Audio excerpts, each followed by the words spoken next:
As Escrituras nos dizem que ele os amou até o fim, até o último momento.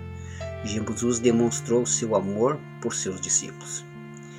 Interessante que mesmo sabendo o que aconteceria, mesmo sabendo que seria traído por Judas, ou seria negado por Pedro, mesmo sabendo que os demais discípulos todos fugiriam, todos correriam, mesmo assim as Escrituras nos informam que ele os amou até o fim, até o último momento. Não deixou de amar os seus seguidores, aqueles seus discípulos, frágeis discípulos. Então, neste último encontro, Jesus tinha muito que lhes ensinar.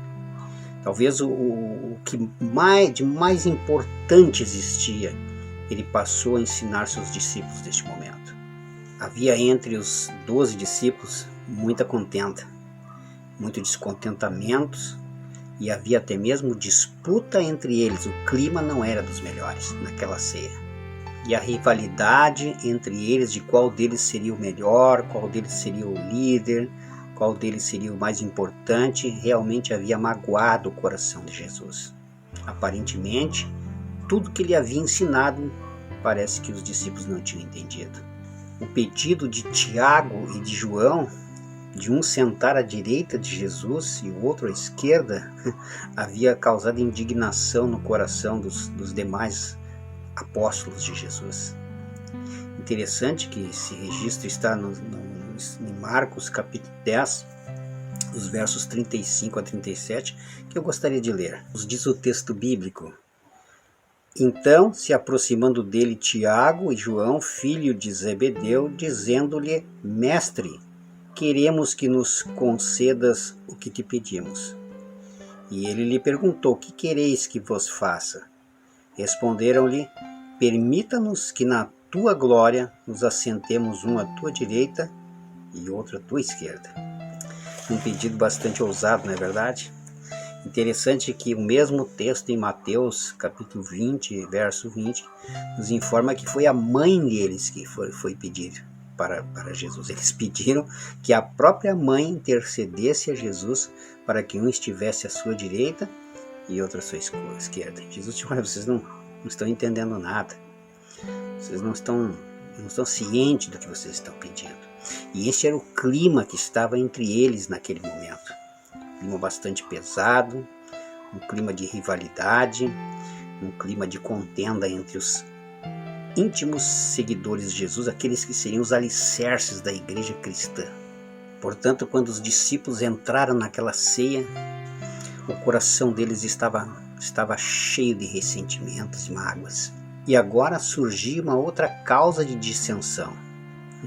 Um outro problema muito sério naquele momento.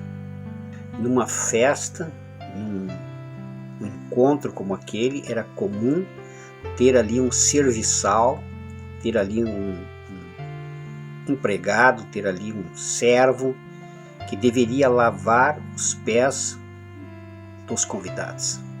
Isso era um costume da época, não era uma inovação de Jesus, né? Isso fazia parte da cultura deles.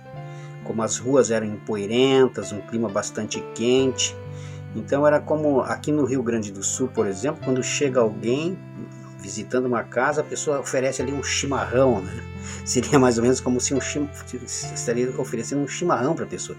Então o serviçal lavava os pés, refrescava os pés empoeirados dos visitantes.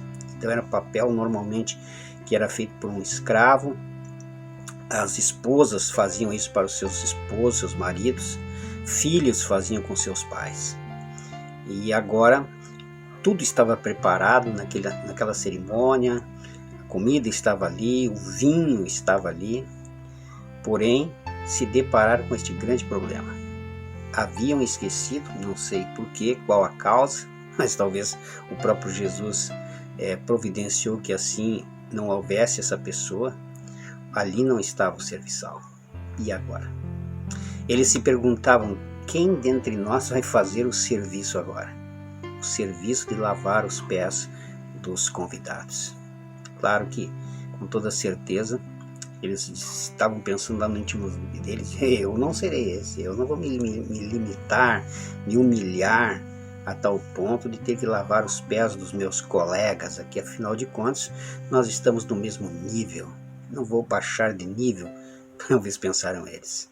E agora, para espanto de todos, segundo as Escrituras, Jesus se cinge com uma toalha, toma uma bacia e passa a lavar os pés dos seus discípulos.